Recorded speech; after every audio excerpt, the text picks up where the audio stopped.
Queridas irmãs, queridos irmãos, boa noite. Como todos sabem, estamos comentando os capítulos do Evangelho segundo o Espiritismo. E nestes comentários, seguimos cada capítulo até o seu final e logo a seguir continuamos com o que venha depois. Nos competindo então tratar nesta noite do tema do capítulo 27º, que nós consideramos nos comentários o último do Evangelho. Ainda que exista o capítulo 28º, que é uma coletânea, um conjunto de orações que Kardec coloca ao final como sugestão, como maneira para inspirar as pessoas a poderem relacionar-se com Deus através da prece, mas que não são, como o próprio Espiritismo e Jesus asseveravam, não são fórmulas que devam ser decoradas e que devam ser usadas naqueles determinados momentos com aquela mesma sequência. São modos de orar sugeridos, mas que em momento algum devem ser tomados como reza forte. Sabe aquelas reza forte? Ai, tem uma reza forte que eu aprendi agora que rezando aquilo até trilho de trem desentorta. Não. A doutrina espírita não tem esse negócio de reza forte. Ainda que muitos espíritas até pensem que tem. E acreditem nisso. A reza, a oração, aquela que é a mais importante por ser de acordo com o que Jesus ensina, é aquela que brote do coração mais sincero e limpo.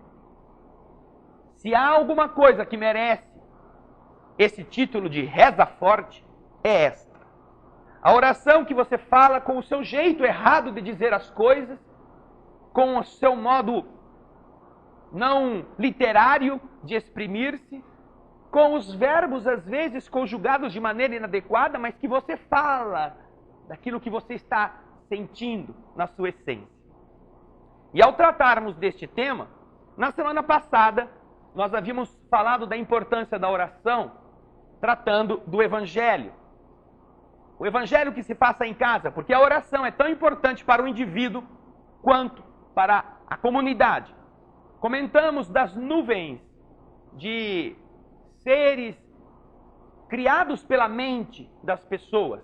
André Luiz realça no livro Os Mensageiros, no seu capítulo 40, Rumo ao Campo, a importância que o pensamento negativo tem na plasmagem de forças deletérias que flutuam ao redor das pessoas e se aglomeram nos diversos lugares onde elas vivem, ganhando forma no plano vibratório e envolvendo, por afinização, pessoas que estejam em sintonia com este padrão mental inferior.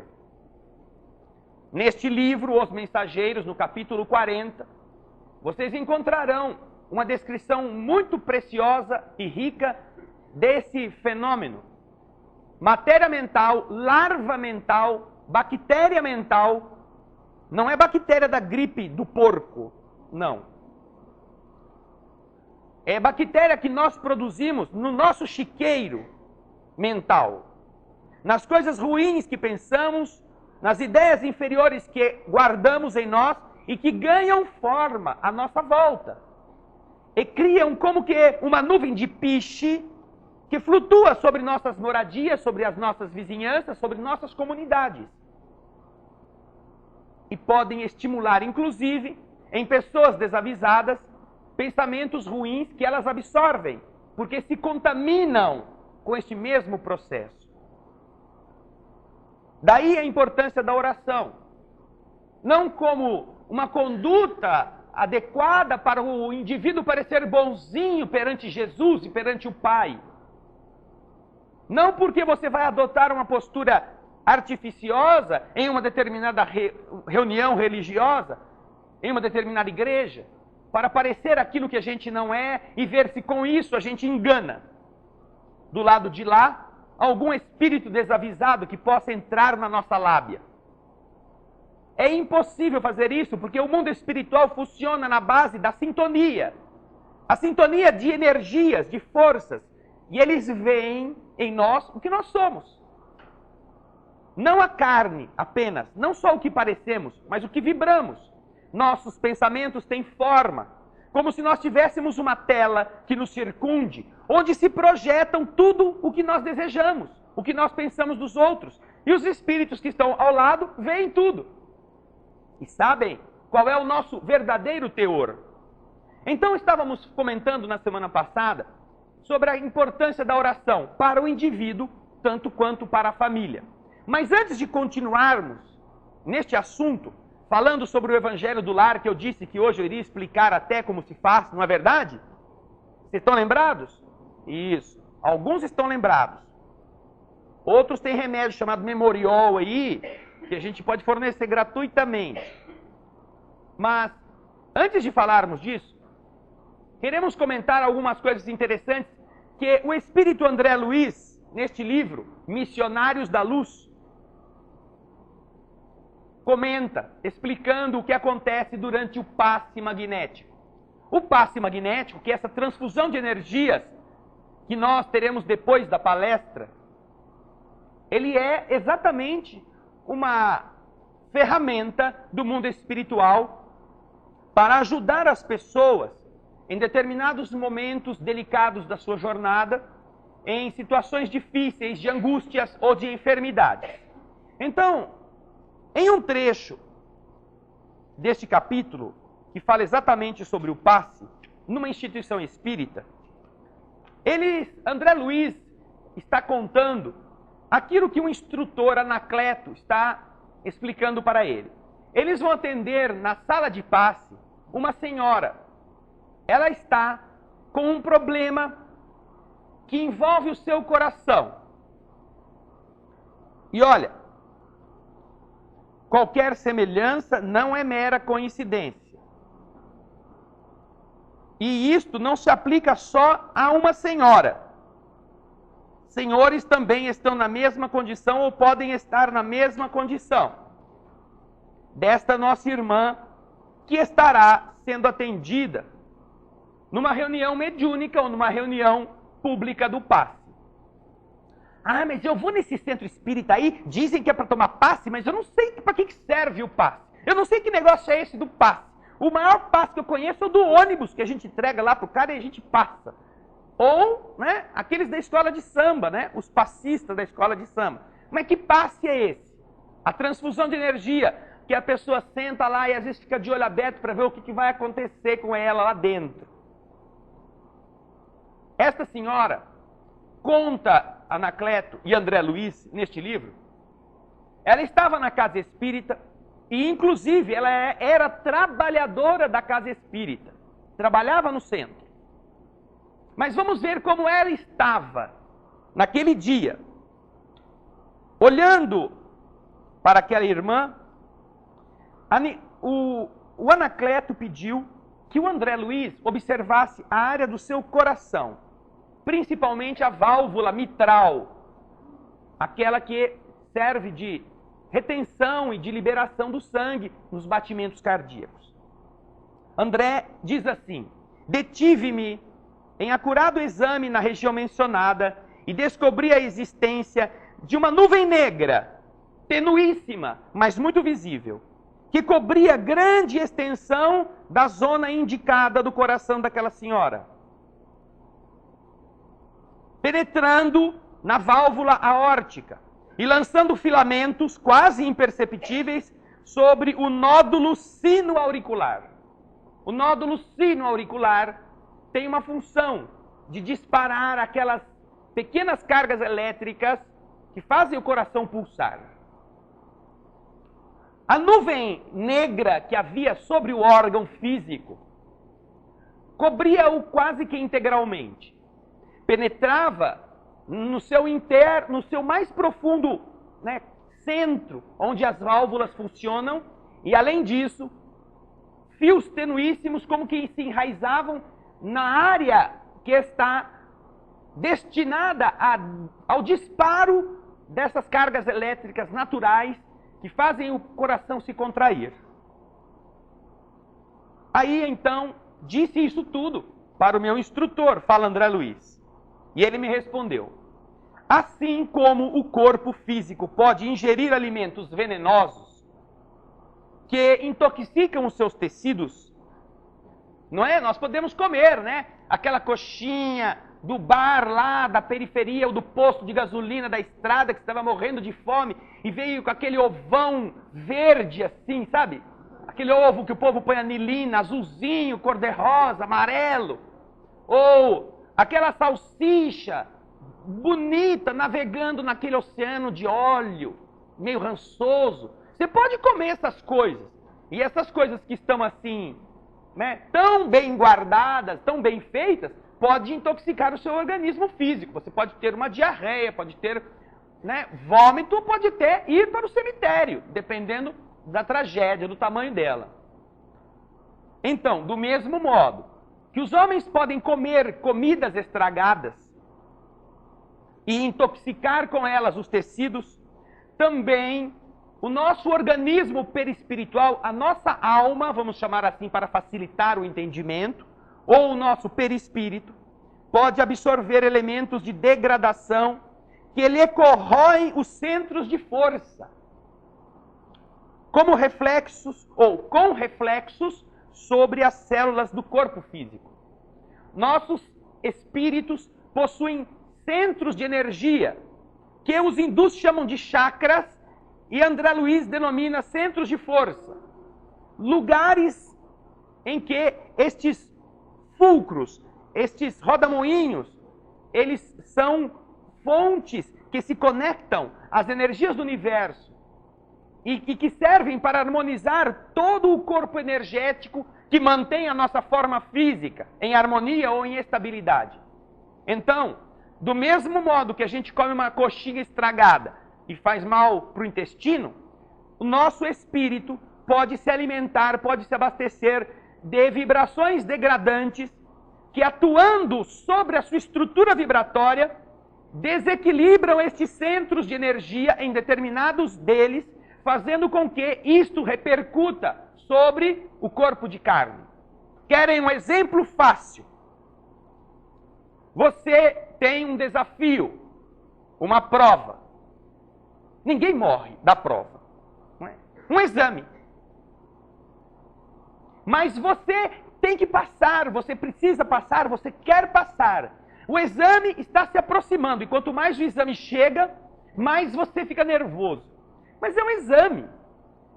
Se acertou, se errou, passou, não passou, você vai ficar do mesmo tamanho, bonito ou feio, vai ficar, né, igualzinho ao que era antes.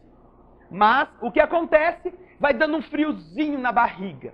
Quando chega o dia do exame, então, meu Deus do céu, já pediu para toda a família rezar de joelho em cima do milho, porque a pessoa tem que passar no exame. E vai, e às vezes não dorme de noite, e começa a suar e fica nervoso. E aí tem o medo do branco, não é? Ai, me deu um branco, e agora? Mas você não estudou? Estudei, mas a gente nunca sabe se estudou tudo.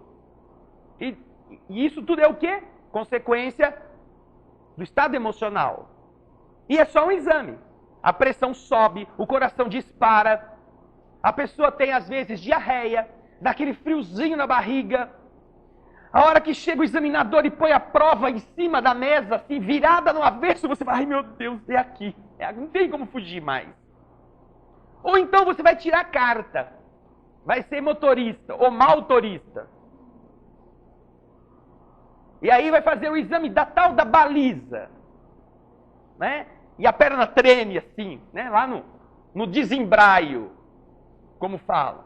A perna treme, e você não sabe se vai acertar, se vai derrubar o postinho, né? Você está tão preocupado em não derrubar o postinho que derruba o poste da energia elétrica da CPFL, mas o postinho ficou. Como é que o senhor vai me reprovar? O postinho está lá, mas o senhor derrubou o poste de energia elétrica. Mas não tem problema, o postinho não caiu. Então nós desajustamos o corpo por causas tolas do nosso dia a dia. Nos deixamos arrastar por preocupações. Temos uma discussão com alguém que nos desafia. E a raiva faz a gente também passar mal. A gente chega em casa e fica lembrando daquilo. E tem, né? dói o figo, começa a ficar verde, amarelo. Por isso o povo fala, não é? Algumas pessoas se denunciam quando ficam com raiva, ficam nervosas, não é? Viram um pimentão assim. Você olha para a pessoa não está falando nada, mas, né? Só está faltando sair fumaça pelas orelhas, o tímpano ainda não estourou, mas ela está vermelha assim. Está tudo bem com você? Tô tudo bem. Por quê?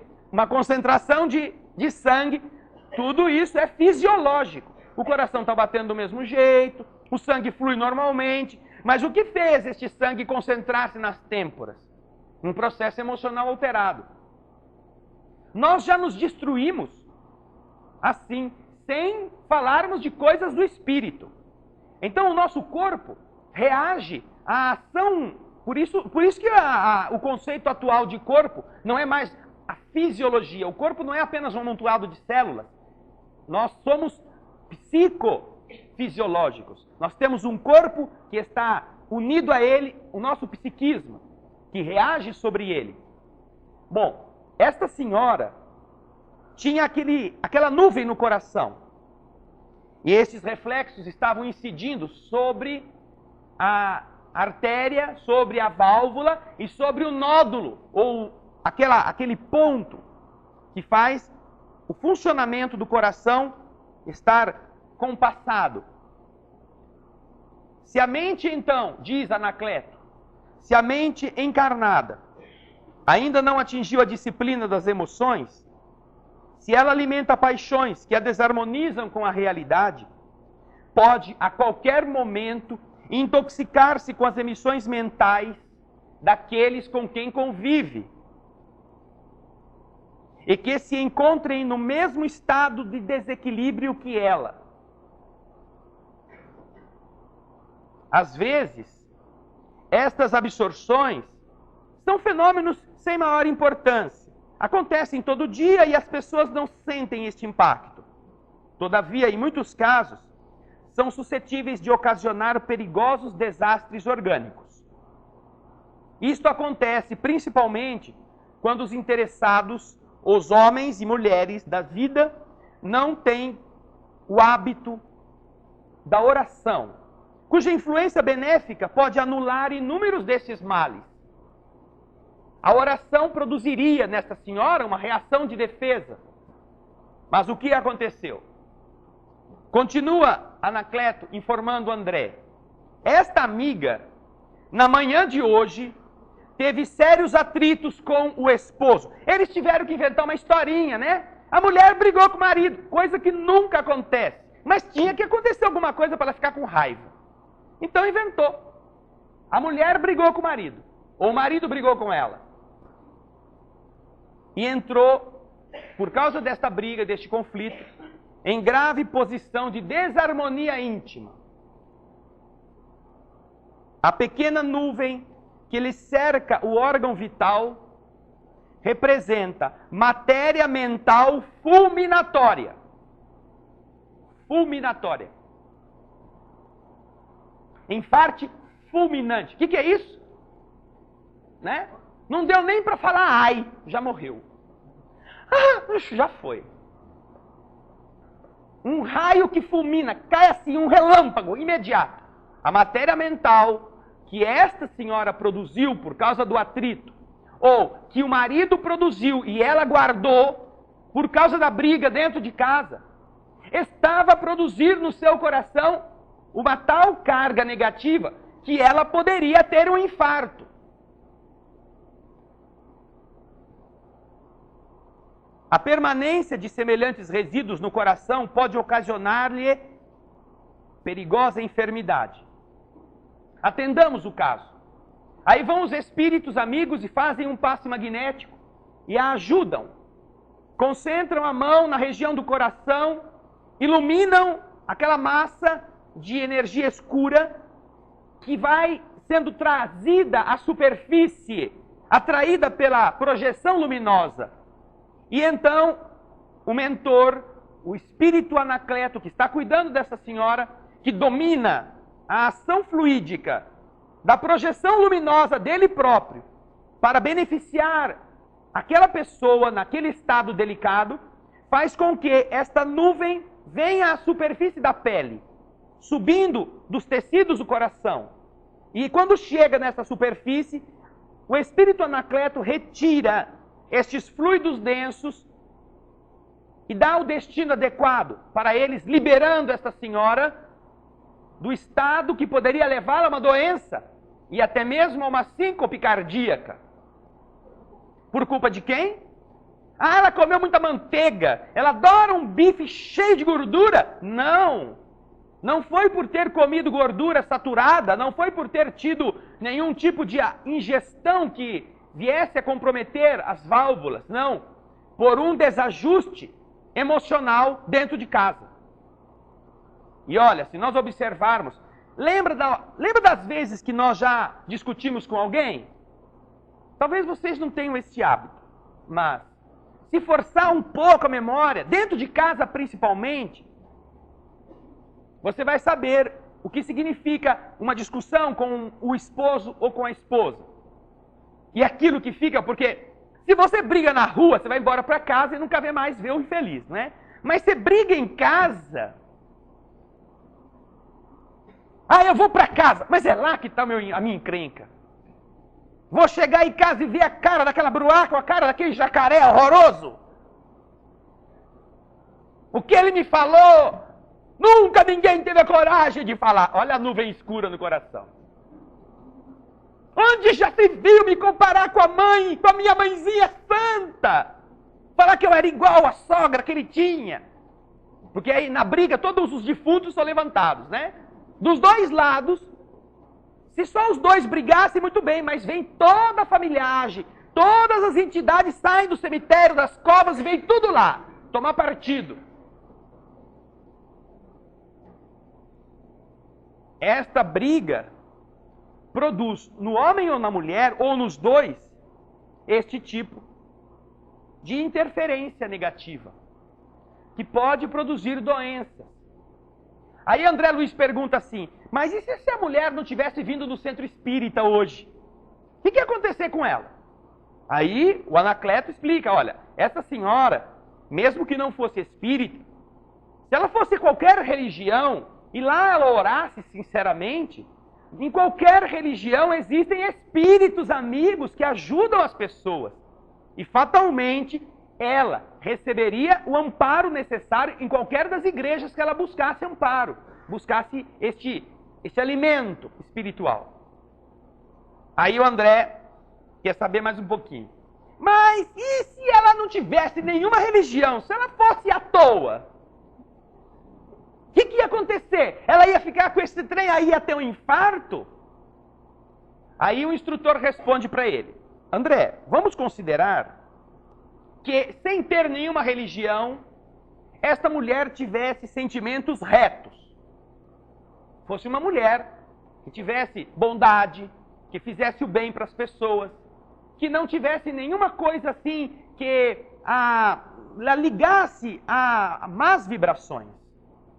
Se ela tivesse estes sentimentos retos, nas suas meditações, que ela faria naturalmente, sem ser religiosa, ela ficava lá pensando na vida. Puxa vida, mas o mundo é tão difícil, o que eu posso fazer para ajudar? Ela está meditando, procurando fazer alguma coisa de bom. Nesses momentos, ela receberia auxílio, mesmo que em uma dimensão menor, porque ela teria menos capacidade de absorvê-lo.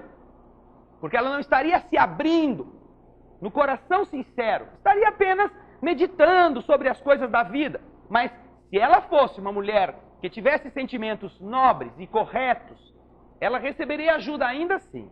Agora, se ficasse integralmente mergulhada nas sombras da ignorância ou da maldade, permaneceria distante da colaboração dos espíritos superiores. Não receberia ajuda de nenhuma espécie, porque não estava em sintonia e não desejava recebê-la. Teria que sofrer as consequências dos seus desatinos para aprender. Então, os espíritos são muito claros ao nos informar que são beneficiados pelos tratamentos magnéticos, não só os que vão em centros espíritas, todas as pessoas que vão em todas as igrejas, desde que orem com sinceridade, orem como Jesus pediu, elas são beneficiadas. Mas, se elas não vão a nenhuma igreja, o que acontece? Se são boas pessoas, se são pessoas retas, que têm consciência do seu dever de ser útil na vida, receberão amparo também. Nos momentos de meditação, de elevação de pensamentos, elas serão amparadas com um benefício menor, porque ela não está se sintonizando de forma plena, mas ela vai receber ajuda. Mas, se é uma pessoa indiferente e gosta, inclusive, de fazer o mal, vai ficar entregue a ela mesma. Aliás, isso acontece, inclusive, com as pessoas que vão nas igrejas. Isso acontece, inclusive, com as pessoas que vão às casas espíritas. Quando não desejam nenhum tipo de modificação, não atingem isto.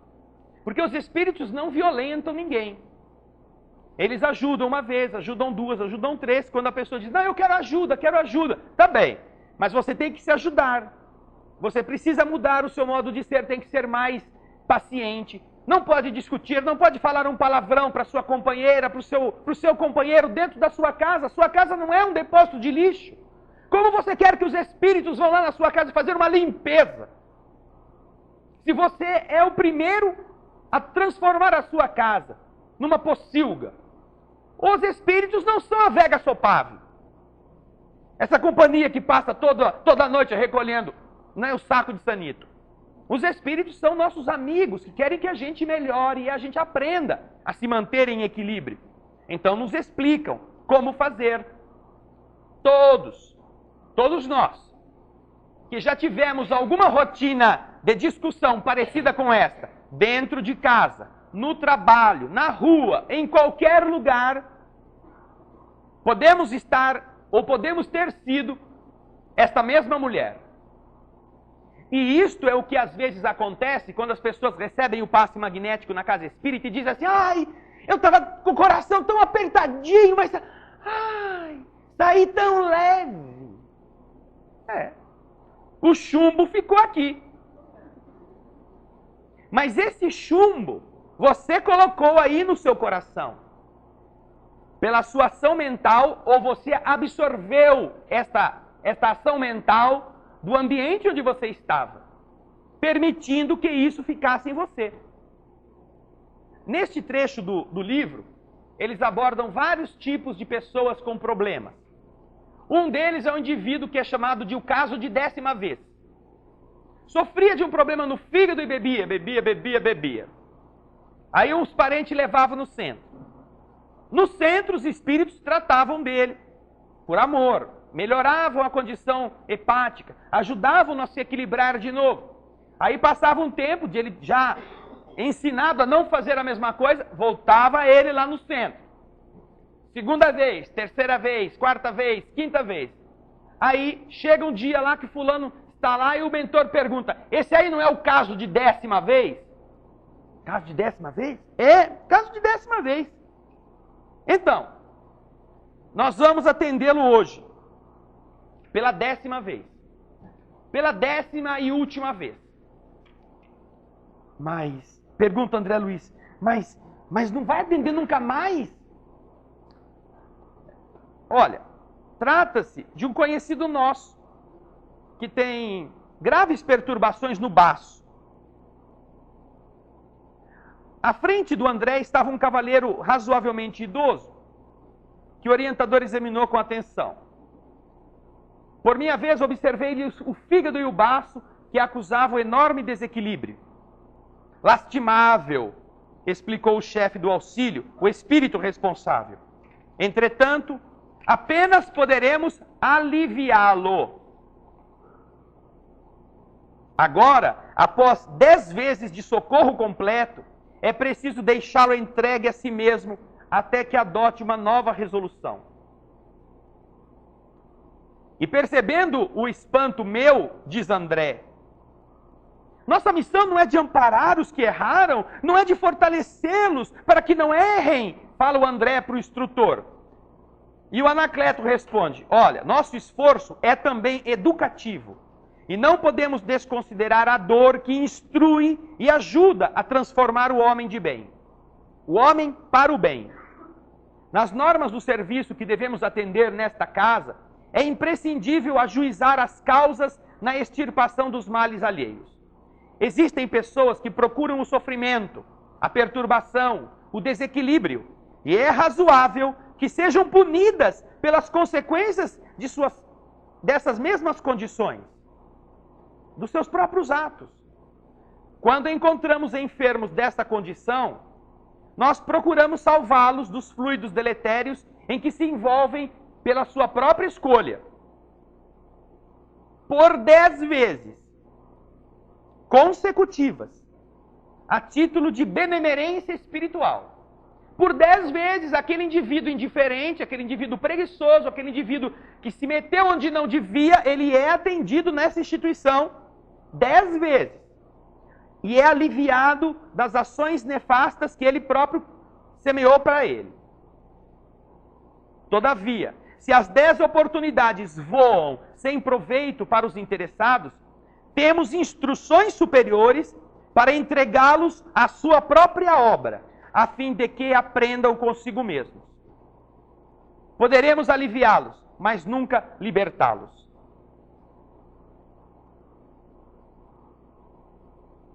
Anacleto, então, depois de ver André Luiz com aquela cara de diz ainda: este homem,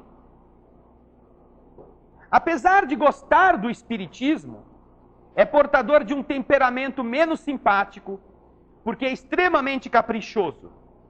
Ele gosta das discussões frequentes, as discussões apaixonadas, o império dos seus pontos de vista. Não se acautela com o ato de encolerizar-se e desperta incessantemente a cólera e a mágoa dos que estão com ele na sua companhia. Tornou-se, por isso, centro de convergência de intensas vibrações destruidoras. Veio ao nosso grupo. Imagina se aquela pobre senhorinha teve uma discussãozinha, ficou com aquele coração escurinho daquele jeito. Esse homem vivia no meio de briga, produzindo briga, querendo ter razão em tudo. Imagina, devia ser um piche só. Está ali, todinho, né? Onde ele andava, ficava as marconas, assim, aquelas coisas pretas no chão. Então, desde que veio aqui em nosso grupo, em busca de melhoras, há muitas semanas, procuramos orientá-lo no serviço do amor cristão, chamando-lhe a consciência à prática de obrigações necessárias ao seu próprio bem-estar. Não seja nervosinho, tenha paciência, não discuta, não faça questão de sempre ter razão. Vá com calma, respeite as pessoas, ajude-as. O infeliz, porém, não nos ouve. Adquire ódios com facilidade temível e não percebe a perigosa posição em que se confirma. Frequenta-nos há pouco mais de 3 meses e durante esse tempo já lhe fizemos as 10 operações de socorro magnético integral, alijando-lhe as cargas malignas, não só dos pensamentos de angústia e represália que ele provoca nos outros, mas também dos pensamentos cruéis que fabrica para si. Agora, 10 vezes depois, temos que interromper o serviço de libertação por algum tempo. A sós, com sua experiência forte, aprenderá lições novas e ganhará muitos valores. Mais tarde, receberá de novo o socorro completo. Aí podemos ver como os espíritos nos educam todas as vezes que querem fazer com que nós sejamos nossos próprios médicos. Esse indivíduo e esta senhora, sem contarmos os demais que estão descritos aqui, são o que nós somos. Pessoas que somos arrogantes no trânsito, que brigamos com as pessoas que disputam conosco determinados estacionamentos em lugares que nós queremos parar e eles pararam também e tomaram nossa vaga. Somos as pessoas que nos irritamos com o atendimento dos balcões das lojas e brigamos e discutimos com balconistas e falamos os bichos para eles. Esses indivíduos que aqui estão retratados neste homem, somos nós. Somos nós, maridos e esposas, que discutimos e falamos absurdos na hora da irritação e depois não temos coragem de pedir desculpa. Porque aí tem que deixar o tempo, dar um jeito de apagar ou de cauterizar as feridas. E enquanto isso é assim, esta é a resposta da vibração para o nosso corpo. E adoecemos. Temos problemas variados do corpo. Por isso, a importância da oração individual e da oração em família. Nós vimos na semana passada vários benefícios que a prece pode produzir quando feita dentro do lar. Vamos relembrar rapidamente. Altera as vibrações do ambiente da família. Essas nuvens que estão circundando as pessoas. Você não precisa esperar o dia do passe magnético. Ai meu Deus, eu briguei justo na sexta-feira. Só vou no centro de novo na outra quinta. E agora? Será que com esse trem preto no meu coração eu não vou ter um infarto antes? Será que eles me atendem na segunda se eu for lá? Você não precisa esperar o dia do passe magnético no centro espírita para se tratar. Se você orar, seja no ambiente da casa, com seus familiares, seja você mesmo, orar com sinceridade, com elevação, você se conecta com vibrações superiores. E as entidades amigas que estão ao seu lado, vendo o seu sincero arrependimento. Mas não é rezar aqueles, ai Senhor, eu sei, eu vi lá no centro espírita que quem discute fica com um trem preto no coração. Eu quero que o Senhor tire esse trem preto do coração e leva para o meu marido. Ele sim que tem que estar com esse trem preto no coração. Não adianta. Vai ficar você com o trem preto no coração. A oração não é para isso. Não é? É um momento em que você se arrepende.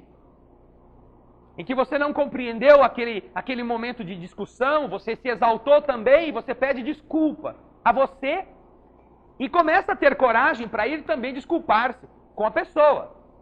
Olha, eu ainda não concordo com o que você fez, mas eu não queria te agredir. Desculpa, eu não soube me controlar. Eu não quero que você fique com raiva. Eu gostaria de ter dito aquelas coisas de uma forma decente, de uma forma que você mereça escutar, porque no fundo eu gosto de você. É muito diferente quando a gente faz isso. Então, a oração em família produz este clima positivo e os espíritos amigos atuam, beneficiando a transformação desses miasmas negativos em forças luminosas.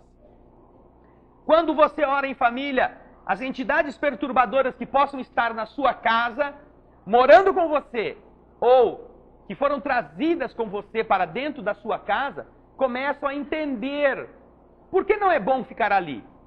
Afinal, ficar tão mal acompanhado, elas merecem coisa melhor. Elas não precisam morar lá não, elas podem procurar um outro spa, um hotel de mais estrela do que a nossa companhia. Deus gosta delas. Não é Deus que está obrigando-as a ficar conosco. E que o desejo do Pai, tanto quanto é o da nossa melhora, quanto é o da melhora desses espíritos. Então a oração em família os ajuda a entender essas coisas. E eles vão embora. Ou vão procurar um outro lugar, que não seja aquele onde estão. Com esta ajuda magnética que a oração em família propicia, acontece o quê? Uma diminuição de problemas de saúde física, de saúde mental e espiritual nos moradores da casa. Esta senhora ia ter um problema cardíaco.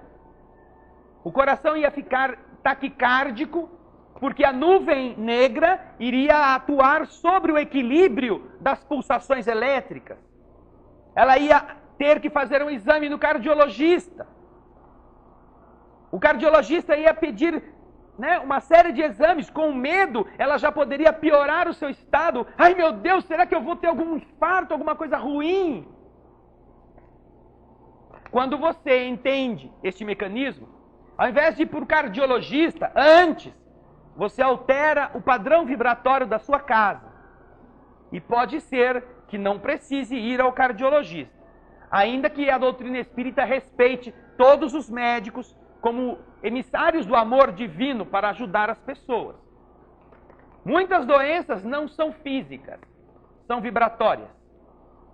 E este recurso da oração em família beneficia todo o ambiente do lar. Outra coisa, ao formar uma atmosfera luminosa ao redor daquele ambiente, você se preserva do ataque de outras entidades que não tem nada a ver com a sua família, mas querem entrar lá para dar uma olhadinha. Todo mundo quis ficar olhando no Big Brother, não é? Então, a sua casa é o Big Brother dessas entidades. Agora, quando você faz o evangelho no lar, esses espíritos não conseguem entrar e não conseguem enxergar lá da rua também.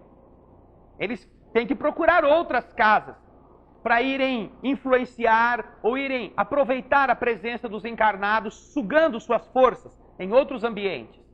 O evangelho em família ajuda isto. Com a educação também das pessoas, a educação moral, a educação emocional dos seus participantes, esse encontro para a prece coletiva ajuda a que todos aprendam estas leis do mundo espiritual e as apliquem no seu dia a dia, se preservando dessas más companhias. Então, essas pessoas, como aquela senhora, que na discussão com o marido assimilou dele, ou produziu ela própria, aquela mágoa, sabendo dessas leis, naquele momento ela poderia ter feito outra opção.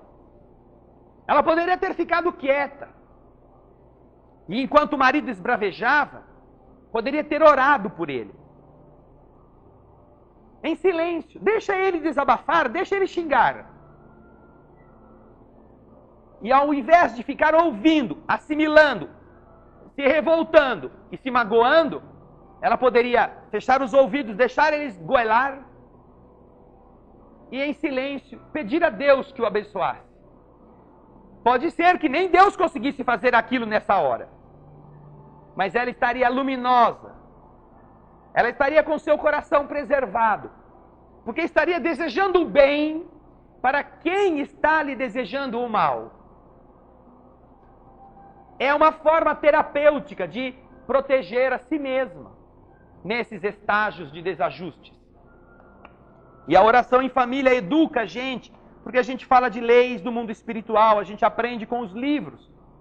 É muito interessante os benefícios que o conhecimento propicia na vida das pessoas. Através do evangelho no lar, além de nós começarmos a romper os laços com as entidades inferiores, que gostam das mesmas coisas erradas, por melhorarmos a vibração, nós começamos a sentir melhor e sentir mais a presença dos espíritos amigos, que estão conosco 24 horas por dia. Eles estão ao nosso lado sempre. Mas por que a gente não sente? Porque a gente não sobe a nossa vibração. A gente não sente o envolvimento dessas entidades amigas na intuição, no carinho que fazem, na felicidade que sentem quando a gente faz alguma coisa boa. Quando você, fazendo bem para uma pessoa, sente uma alegria na alma, que até às vezes se emociona, tenha certeza de uma coisa: essa alegria é sua sim, mas é também do seu espírito amigo, da entidade protetora que se emociona ver você fazer aquilo por um outro, e te beija o coração e te envolve na satisfação de você sentir-se filho de Deus, fazendo o que Deus gostaria que você fizesse. Sintonia com os bons espíritos. A doutrina espírita, em nenhuma das questões do livro dos Espíritos, nos afirma que nós necessariamente temos um espírito perturbador conosco. Em nenhuma das perguntas que Kardec faz aos espíritos, eles respondem que cada pessoa tem garantido um obsessor para ela. Não. Mas o livro dos Espíritos fala, textualmente, que nós todos temos um espírito protetor que é superior a nós. Desde antes de renascermos até depois que desencarnamos. Olha que coisa bonita. Você que achava que era só nuvenzinha preta que andava em cima de você, para lá e para cá, está enganado. Espíritos amigos nos acompanham desde antes de renascermos até depois que desencarnamos. E isto é compromisso. E este espírito é melhor do que nós, graças a Deus, não é? Ele sabe mais, ele ama mais. E qual é a sua função junto a nós? Está no livro dos Espíritos. A função do espírito protetor é a de ser um pai para o seu tutelado. Um pai. Olha para nós como um pai compreende as fraquezas do seu filho. Como um pai sabe que ele está com raiva, ou que ele está desejando fazer uma coisa que não deve, ou que ele tem um vício, e continua amando o seu filho. A função do espírito protetor é essa, a de ser um pai para aquele encarnado que ele aceitou proteger.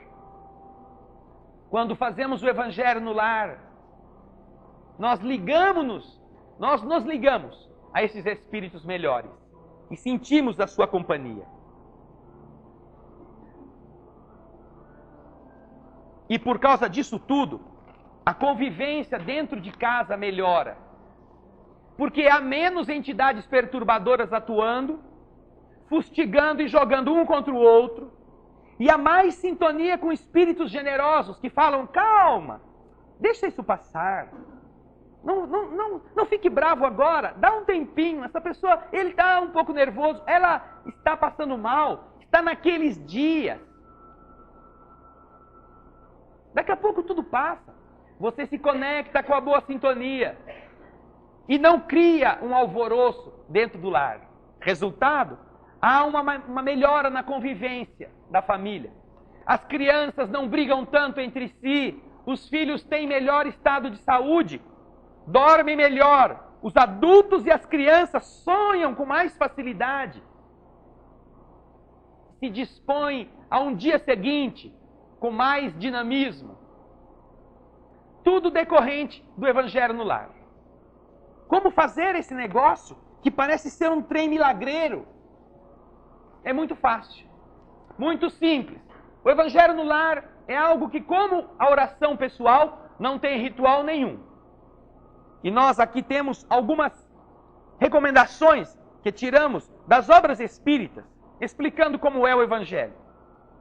O evangelho deve ser feito em família, de maneira muito simples. Não deve ser artificial, não deve ter rituais, não deve ter caráter cerimonial, nem deve possuir hierarquia sacerdotal entre seus membros. É a sua casa. É você, sua esposa ou seu marido e os seus filhos. Então não é aquele negócio, só o pai é que fala. Não, a gente vai fazer primeiro, vamos fazer o sinal da cruz todo mundo. Apaga a luz, acende a vela. Não. O evangelho em família é simples. Todos ali estão sentados ao redor da mesa ou em cadeiras, na sala, onde for. É muito simples. Não há nada dessa coisa assim, ai, será que agora a gente pode falar? Pode olhar para o lado? Outra coisa, é simples, mas é uma reunião séria. Não deve ser avacalhada pela superficialidade, mas também não deve ser sisuda ou mal-humorada. Aquela coisa assim, né, dura, porque isso atrapalha a expansão das pessoas que estão ao redor para falarem, para tirarem dúvidas, para também se abrirem para essa vibração. Por isso, ela é uma reunião séria, mas deve ser descontraída.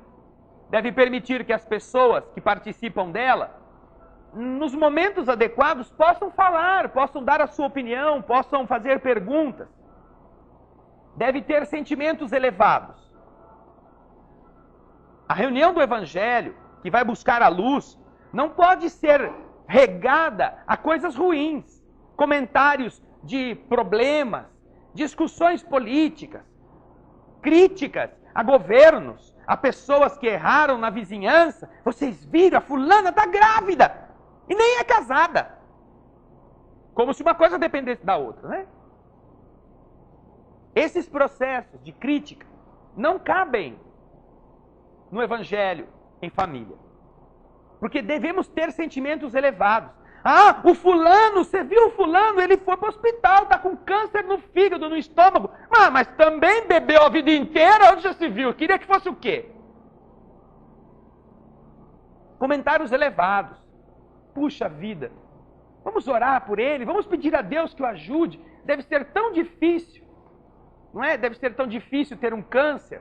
Nesse momento lá no hospital, ele mesmo deve estar sabendo que ele causou isto.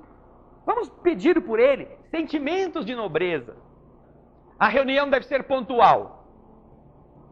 Você escolhe um dia na semana, qualquer um que você queira, e o mundo espiritual estará com você naquele dia, naquele horário. Vai ser terça-feira, às 10 horas da noite. Toda terça-feira, às 10 horas da noite, o mundo espiritual estará na sua casa com este compromisso. Agora, se uma terça-feira começa às 8h30, na outra começa às 11h30, na outra semana vai para quarta, é como médico. Você marca seu horário no médico. O médico chega lá, mas segunda-feira às 3 da tarde. Aí você vai às 3 da tarde e o médico não está. Ah, ele não veio hoje. Vai vir. Só pode vir na quinta-feira? Quinta-feira às 8 da manhã. O médico está aqui. Quinta-feira às 8 da manhã você vai lá, o médico viajou. Não, ele teve um congresso lá no México. Tadinho, né? Lá no México, foi fazer um congresso. Ih, meu Deus do céu, será que ele volta? Disse que volta. Então, ele marcou para sexta-feira da outra semana, às 4 da tarde. Você já vai começar a achar que você vai perder a viagem de novo. Vai procurar outro médico. Então, assim acontece com os espíritos no Evangelho no lar. Você assume um compromisso, eles estarão ajudando você. Espíritos amigos vão estar lá. Mas eles têm outras coisas para fazer. Eles têm compromissos como nós também. Então, você obedecerá naquele momento, aquele programa de elevação. Mas e se acontecer um negócio que naquele dia eu tiver que viajar? Isso acontece. Muitas pessoas amanhã estarão viajando. Hoje, já foram viajar. E se ela fazia o Evangelho no lar na sexta-feira? Foi para a praia. Sexta-feira, amanhã, ela vai estar no congestionamento ainda. Então, ela vai estar dentro do carro. Como é que a gente vai fazer o Evangelho? Nada impede que você, na sua família, você ore, porque os espíritos sabem. Mas você pode orar e dizer, olha, espíritos amigos, nós vamos viajar este fim de semana. Nós estaremos lá na praia, em tal lugar. Então, o Evangelho que nós iríamos fazer aqui, nós iremos fazer lá. E nós esperamos vocês lá. Então, no dia seguinte, na sexta-feira, lá na praia, no quarto, na sala, onde você achar 1, 2, 3 pessoas que queiram fazer o Evangelho, entram ali e oram. O mundo espiritual estará presente com você. Porque isso é uma responsabilidade. Então, a sintonia e a pontualidade é importante que você, que vai fazer o Evangelho, possa guardar. Agora, esse negócio não precisa ser, não é uma missa, não é uma reunião mediúnica, não é uma palestra. É um momento que pode durar 15 minutos, pode durar 20 minutos. Deve durar o tempo que a família acha que é adequada para que ela possa depois continuar as suas rotinas, porque às vezes tem outras coisas que precisam ser feitas. Então, em média, de 15 a 30 minutos é o tempo suficiente para isso. Para você fazer uma prece, abrir um livro que tem uma mensagem que você leia ou que alguém leia e comente positivamente. Depois, qualquer um pode dar uma opinião sobre aquele tema, pode tirar dúvida. Geralmente os filhos, os jovens, têm alguns questionamentos. Então, tem sempre o pai ou a mãe que estão ali dirigindo este certame de afeto. E a criança pergunta, e você procurará dar uma explicação que você saiba. Senão você vai dizer, olha meu filho, eu não sei a explicação para essa resposta, eu vou pesquisar, vou perguntar para um amigo, para uma amiga, eu te digo depois. A reunião não é para ninguém ficar jogando a culpa no outro, vestindo carapuça, lendo o Evangelho assim, olha só, olha o que ele está falando aqui, né? Olha, você viu bem? Abre o ouvido, hein? Isso não tem sentimento elevado em jogo. Nesse momento, todos ali somos devedores. Como deveremos nos considerar sempre. Então não é lugar para você discutir quem tinha razão, quem não tinha. Se o evangelho serve para A, para B, para C. Ficar dando indiretinha, jogando a mensagem para tal pessoa que precisa escutar. Não, o evangelho não é para isso. Deve ser breve. Não é aconselhável que se prolongue por mais de 20 minutos ou 30, para que possa manter a leveza e os objetivos do encontro. Porque tem gente muito apressadinha, né? Ai, eu tenho prova amanhã, mãe. O que eu vou fazer? Vem rezar, porque rezando você vai bem na prova. Mas se eu não estudar, amanhã eu tiro 0. Então imagina fazer um evangelho que dura 1h30. Com o filho precisando decorar as fórmulas ou fazer uma cola bem feita. Ele vai estar ali presente só de corpo, com raiva do evangelho. Não. Então, todas as nossas atividades depois poderão ser retomadas. Mas é importante que as pessoas digam, olha, meu filho, é muito rápido. Nós vamos fazer a prece e assim que terminar você já volta. 15 minutos você já pode voltar a estudar. Ah, tá bom então. Vai durar só isso? Vai durar 15 minutos. Mas durante os 15 minutos você presta atenção em tudo aquilo que você vai ouvir para amanhã na prova você estar em sintonia com os bons espíritos amigos, que vão te acalmar. Porque você tem que estudar para fazer a prova. E então, qual é a estrutura? É muito simples. Você elege um livro de mensagem, ou o evangelho, ou um livro que tenha frases edificantes.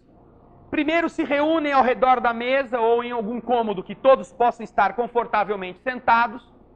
Alguém faz uma oração sincera, uma oração simples. Pode apagar um pouco a luz, pode colocar uma música. Desligue os telefones celulares. Tira do gancho os telefones que estão na sua casa. Desligue a televisão. Porque ninguém consegue fazer nada olhando a televisão. Já viram quando você vai na casa de um parente que você quer visitar há muito tempo, trocar uma ideia, e ele fala, senta aí! E na sala está a televisão ligada. E você quer conversar com ele e fica na televisão. Né? Legal, né? Olha. Sim, fala aí mais um pouquinho. Ai, mas você viu que coisa horrorosa. Mas... Você vai embora. Porque a pessoa não está nem aí querendo conversar com você. Então a televisão vai ter hora para ela. Então, com isso, desligado tudo, você pode fazer a prece. Uma prece simples, uma prece espontânea. Depois de feita a prece, o que acontece? Acendem-se as luzes, alguém abre o livro ao acaso ou na sequência, se você quiser manter uma sequência. Leia um trecho, ou um parágrafo, alguma coisa que tenha sentido. Leia de forma pausada e compreensível para quem está ali. É muito comum os adultos fazerem evangelho com crianças e lerem o livro, ou o evangelho, ou qualquer outro livro, sem traduzir para as crianças o que significa. A criança não entende. Então tem que escolher um livrinho que a criança entenda, um livrinho que fale fácil para ela. E você estará evangelizando a criança e se evangelizando também. Fez essa leitura, alguém comenta qual é o foco principal. Comentários breves, comentários positivos, comentários edificantes. E aí pergunta, vocês querem falar alguma coisa? Fulano, você entendeu? Fulana, você entendeu o que estava escrito aqui? Você quer dizer alguma coisa? E deixa a pessoa dizer, deixa comentar. Também comentários breves. A pessoa se sente importante. Às vezes as crianças gostam muito de elas lerem. Então você dá o livrinho lá, ela lê o livrinho. Você corrige quando ela está lendo errado. Há uma integração da família. Terminou o comentário, que deve durar aí 5 minutos, 10 minutos no máximo. Todos os comentários. Aí então apaga-se a luz de novo, ou diminui-se a intensidade. Todo mundo fecha os olhos, os adultos orientam as crianças, os jovens, e fazem uma vibração, pedindo a Deus que ampare os que estão nos hospitais, os que estão sofrendo nas ruas, os que estão doentes. Às vezes você sabe daquele vizinho que foi para o hospital com câncer no estômago, vai pedir por ele, vai pedir por todos os do hospital, pelos médicos, vai orar pelos problemas do mundo, vai pedir a Deus que ajude os governantes, ou seja, vai fazer uma vibração que parta na direção da humanidade. E que dure alguns minutos também, não é? Ficar a noite toda rezando para todo mundo com endereço e CEP perfeitos lá na prece. Não, é uma vibração geral. Terminou a prece, acabou o evangelho. Aí, se você colocou uma garrafa de água no ambiente, pode dividir, colocando um pouquinho num copo para cada pessoa da casa. E aí, terminou o evangelho. É simples. Acabou, acabou. Ai, já pode levantar? Pode. Ai, eu vou lá pro quarto estudar amanhã, que amanhã eu tenho prova. Mas, ai, foi bom eu ter rezado, eu tô mais calmo, ó. Puseram remedinho na minha água. Os espíritos fazem isso. Colocam medicamentos naquela água para ajudar na estrutura vibratória de cada pessoa. Fazem passe magnético durante a oração. Ajudam a sua casa na proteção vibratória. E vocês, depois que terminam, podem ligar a televisão, podem conversar. Algumas pessoas se sentem tão bem. E há clima com aqueles que estão sentados nas cadeiras, depois que termina, que elas ficam sentadas ali e continuam conversando. Por mais tempo. Não tem problema. Ai, mas o homem lá falou que com 20 minutos tinha que acabar, cada um levantar e fazer alguma coisa. Não, nós dissemos que se alguém tiver compromisso, pode ir fazer. Mas depois que termina, se quiser ficar ali contando, puxa, olha, o evangelho de hoje foi tão bom para mim, eu estava com uma dúvida, aconteceu tal coisa, eu não sabia como agir, e justamente o que foi falado hoje me serviu. Tranquilamente pode conversar, sem problema. Fica sentado lá, até a hora que gostar. Outra coisa que costuma acontecer quando vocês estão começando o evangelho, que ainda não faziam e resolveram fazer, é que, às vezes, no dia que você marcou e naquele horário, dá um ranca-rabo, você não sabe de onde que veio o tiro. E sai uma brigaiada, um briga com o outro, o filho briga com o outro filho, você briga com a esposa. Por quê? Porque as entidades que estão acostumadas a viver ali não querem que você mude esse padrão. Então eles vão usar qualquer coisinha para você se irritar. Um telefonema, uma briga de criança. Por quê? Porque eles sabem que, acabamos de brigar, agora vamos rezar? Que porcaria nada, vamos rezar não. Cada um vai fazer a sua coisa e deixa essa reza para outro dia. É exatamente o contrário que você tem que fazer. Poxa, nossa, eu não sabia que eu estava tão doente como eu vi que eu tô. É hoje que nós temos que rezar mesmo. Mulher, senta aí, vamos lá, vamos fazer a prece. A coisa está preta. Se isso aconteceu, é porque entidades que estão ali não querem que aconteça. E a melhor maneira de elas serem educadas é você fazer com que o evangelho aconteça naquele dia. Outra coisa, quando você está em equilíbrio, eles importam algum visitante que toca o telefone ou chega na sua casa justo na hora que você vai começar o evangelho. E agora, o que nós faz? O cara é crente. Sorte dele. Convide-o para vir fazer o evangelho na sua casa. Se ele chegar ali, não é você telefonar para ele vir. É se ele chegar no horário. Se ele não quiser, você diz para ele, olha meu irmão, nós vamos fazer uma prece aqui com a nossa família, dura 15 minutos. Se você quiser, senta aqui na sala, nós vamos fazer na cozinha, e você escuta e espera. A gente terminar, a gente já vem conversar, se você não quiser participar conosco. Porque às vezes, esse infeliz foi até a sua casa justo naquele dia, levado por um amigo invisível. Porque ele precisava daquele clima diferente, daquele clima bom. E às vezes ele aceita fazer o evangelho e compreende certas coisas. Mas se ele não quiser, deixa ele esperando e faça você. Às vezes ele diz assim, olha, então vou dar uma volta, daqui a uns 15, meia hora eu estou de volta. Ah, legal, você faz o evangelho. É seu compromisso. Lembrem disso. Existem outras coisas interessantes, mas estas são as básicas. E há também publicações que explicam com mais detalhes este processo do evangelho em família. E na banca, às vezes, nós temos isto para distribuição, inclusive. Não é para você comprar. Às vezes nós temos encartes que explicam o evangelho no lar. Todos os efeitos positivos, vocês mesmos recolherão no ambiente das suas casas. Para depois não dizerem que Deus não arruma um jeito de ajudar a gente. Basta que a gente queira se ajudar. Este é o fim do capítulo 27 do Evangelho.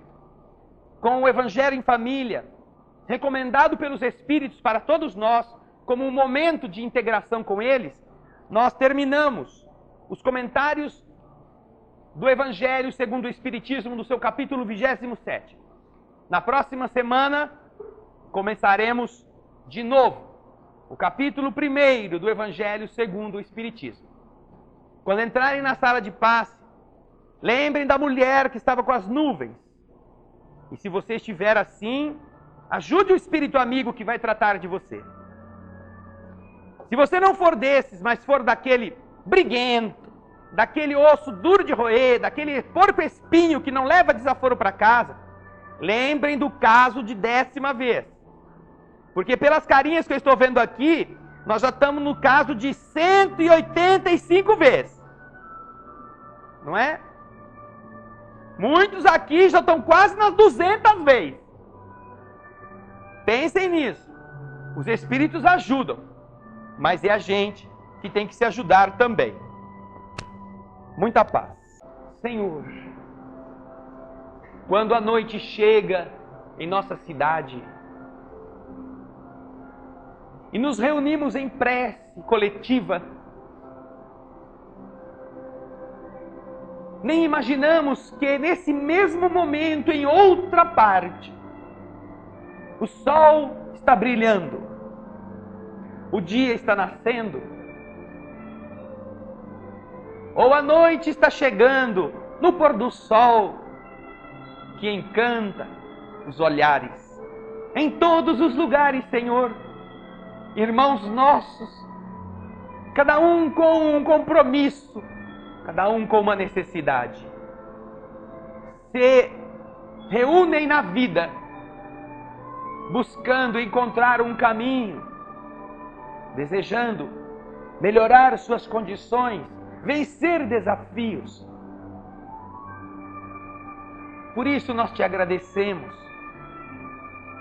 Este instante em que podemos unirmos-nos para vibrar por toda a terra, aprendendo as lições importantes da capacidade de exteriorizar o sentimento pela oração sincera e transformando cada raio pequenino que se une agora em um facho, um farol voltado para o alto, que te busca, Jesus querido. Busca o teu coração como um diamante, para que ele, lapidado pela excelência da tua superioridade, possa refletir para toda a humanidade este pequeno raiozinho, potencializando, tornando-o mais e mais abrangente. Lembrando que você foi capaz de multiplicar o pouco pão e o pouco peixe, como também o será de ampliar o pouco que a gente te oferece, para que nesse instante a nossa prece seja a nossa cooperação com a melhoria da humanidade inteira. Às vezes pensamos nas nossas dificuldades e imaginamos a nossa maneira, que é rezando que Deus vai resolvê-las. Quantas vezes usamos da oração até para desejar o mal para nós mesmos, pedindo coisas que nos prejudicariam. Mas depois que a gente está estudando e aprendendo as leis espirituais, nós compreendemos que aquilo que vibramos demonstra o que somos. E é por isso que te oferecemos, Jesus. Se é que temos algo de bom, este algo, sinceramente, para todos os que aflitos na terra ainda não sabem como fazer, aqueles que ainda buscam sobreviver na esperança de encontrarem um caminho que ilumine suas consciências. Que nós possamos cantar por todos, Senhor. Escuta-nos e ajuda-nos a escutar o que vamos cantar. Almas do céu, ouvi o doce canto do fundo do coração, com calor repleto de perfume.